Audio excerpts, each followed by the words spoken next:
தமிழ் திரையுலகில் அடுத்தடுத்து வரும் நட்சத்திர தம்பதிகளின் விவாகரத்துக்கள் கலாச்சார சீரழிவின் சாட்சிகளாக மாறி வரும் நிலையில் தற்போது கோலிவுட்டில் நட்சத்திர தம்பதிகளாக இருந்த ஜெயம் ரவி ஆர்த்தி விவகாரம் காட்டு தீ போல் இணையங்களில் பரவி மக்கள் மத்தியில் பேசும் பொருளாக மாறிவிட்டது.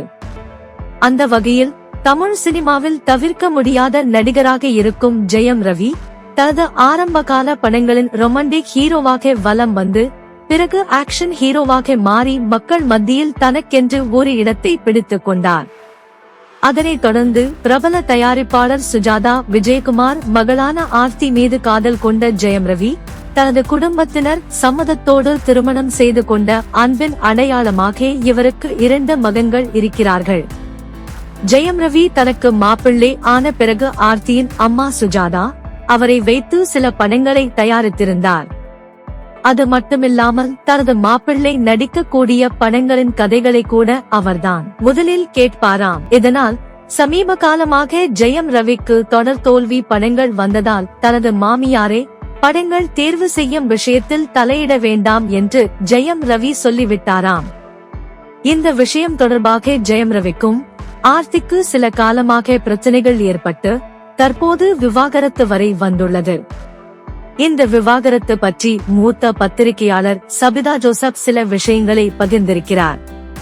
அதில் ஜெயம் ரவி ஆரம்ப காலத்தில் ரஜினியின் 2வது மகளை திருமணம் செய்ய இருந்ததாகவும் ஆனால் சுஜாதா விஜயகுமார் நடிகை குஷ்பு மூலமாக ஜெயம் ரவி வீட்டில் சம்பந்தம் பேசி இந்த திருமணத்தை நடத்தி வைத்தார் என்று சபிதா ஜோசப் கூறியுள்ளது சமூக வலைதளத்தில் வைரலாகி வருகிறது.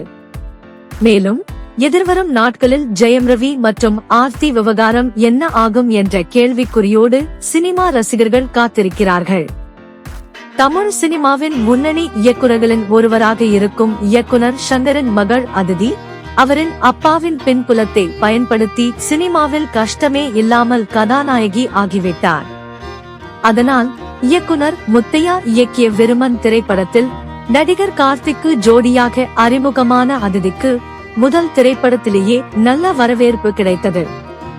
இதனைத் தொடர்ந்து நடிகர் சிவகார்த்திகேயனுக்கு ஜோடியாக நடித்த மாவீரன் திரைப்படத்திலும் நடித்தார். இப்படி தொடர்ந்து வெற்றி படங்களில் நடித்ததன் மூலம் தற்போது அவர் கைவசம் கிட்டத்தட்ட 6 படங்கள் உள்ளது. இந்நிலையில் நடிகர் மணிகண்டனை வைத்து குட் நைட் லவர் போன்ற திரைப்படங்களை தயாரித்த $1 மில்லியன் ஸ்டுடியோஸ் நிறுவனம் தற்போது புதிய திரைப்படம் ஒன்றை தயாரிக்க உள்ளது. அதில் கைதி படம் மூலம் பிரபலமான அர்ஜுன் தாஸ் கதாநாயகனாக நடிக்கும் இந்த படத்தில் அதிதி கதாநாயகியாக நடிக்க இருக்கிறார். இந்நிலையில் இவர்கள் இருவருக்கும் இடையே நெருக்கமான நட்பு உருவாகியுள்ளதாக பேச்சுக்கள் இருந்து வருகின்றன.